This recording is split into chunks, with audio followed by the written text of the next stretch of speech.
Life Defense released a new body armor. It's the thinnest that they've ever made, and they asked me, the fattest reviewer that they know, to take a look at it. I think they wanted the thinnest on the thickest. Yeah, that's what's up. I always talk about being armored, whether it's backpack armor, body armor, or even something a little bit more abstract, the armor of self-confidence.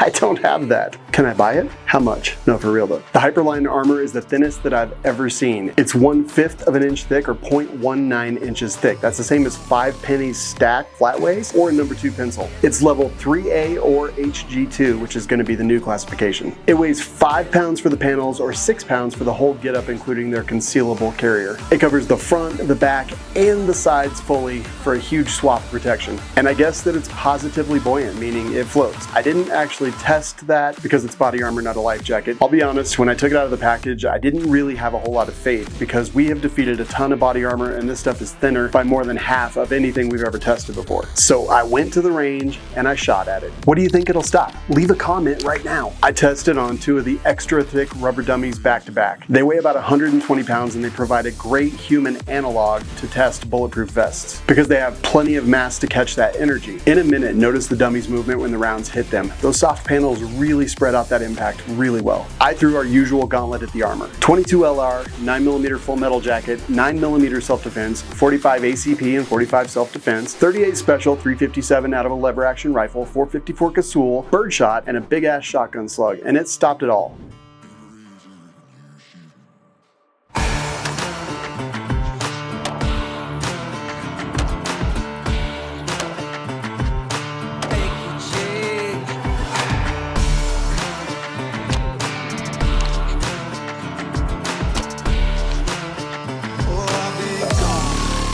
Did that stop it? I actually expected it to be breathing by now. I guess we'll do a slug.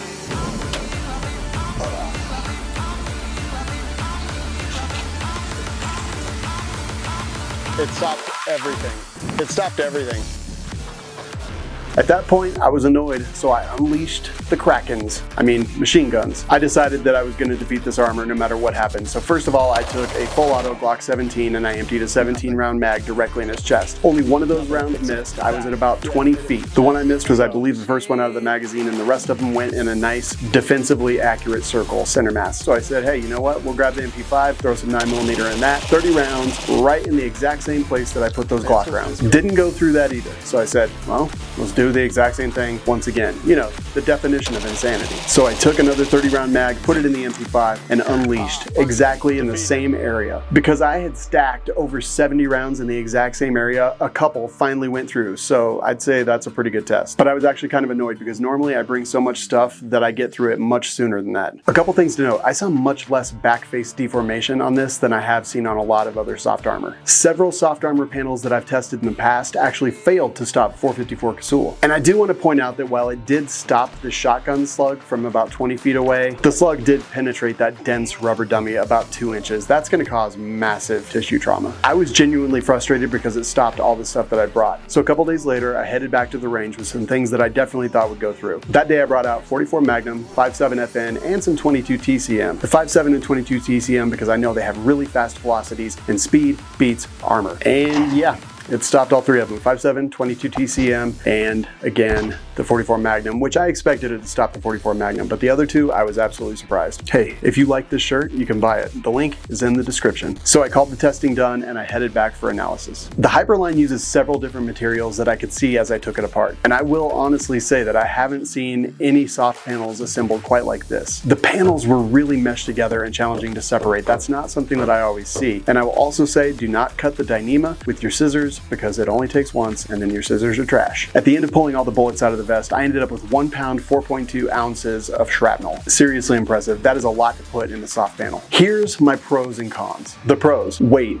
Being super light means you're going to be able to carry it farther, faster, longer, and maybe carry more ammunition or guns or whatever it is that you're carrying in addition to wearing the body armor. The thinness means that it's almost going to be concealable. Even for me under a t-shirt, it's not something that you just immediately be like, oh, he's wearing body armor. I just look like I'm double fat that day. You know, just retaining water, whatnot, right? And because of the weight, the thinness, and the concealability, I can totally see myself wearing this way more often and way longer than I would be able to wear some heavier body armor. The coverage is great too. It covers your whole front, your whole back, and the sides, and that is a huge swath of protection. Bullet stopping. I've tested a ton of panels and this outperformed all of them. Berry compliant. That means that the materials are sourced in the United States and the manufacturing is done in the United States, and it's all US made right here in the United States of America. The cons. It's pricey at $999. I understand that, but I personally feel like the performance is worth the cost. To me, that provides a really good value, but that's totally up to you. And they do have a 4-pay option if that's something that you're interested in. So many people want to complain about things that are made overseas. So here we have something that's very compliant. All the materials are sourced and manufactured in the United States. The manufacturing process done in the United States. This stuff costs money when it's made here in the United States. You bitched about it, so now it's time to knuckle up and put your wallet where your mouth is. Is that even actually a saying? It doesn't make any sense to me. US made means that it's going to cost more, so just STFU as you type out your complaints on your China-made phone. And the last con is that right now it's not NIJ certified. Now, Safe Life Defense didn't tell me any of this. I actually went out and researched it on my own, which you can easily do too. It's all publicly available information. This armor is tested to NIJ standards by Oregon Ballistic Laboratories. Wait a minute, let me back up real quick. To be NIJ certified, armor has to be tested to published standards at a lab approved by the Criminal Justice Testing and Evaluation Consortium, which is a program of the National Institute of Justice, or NIJ, who maintains a list of approved laboratories for NIJ ballistic and stab standards. Oregon Ballistic Laboratories is one of three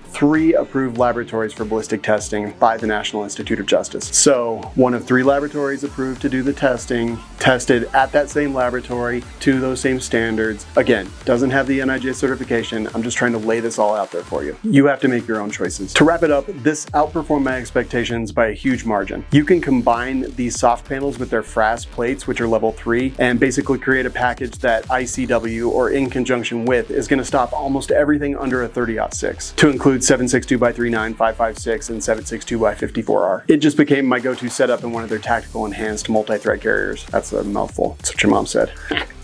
Not to me though. I'm damn impressed. I want to hear from you. What do you think of this package? What do you think of the video? What do you think of this armor? What do you think of my pros and cons? Leave it in the comments for me. And also, if you think that this video earned it, give me a subscription. Not to Men's Life, because that's just really sad looking at all those fit people. Hate it. And I want to wrap this up by saying, hey, get off the couch, go find some adventure, and I dang well hope that I see you out there. Oh, you know I can do this.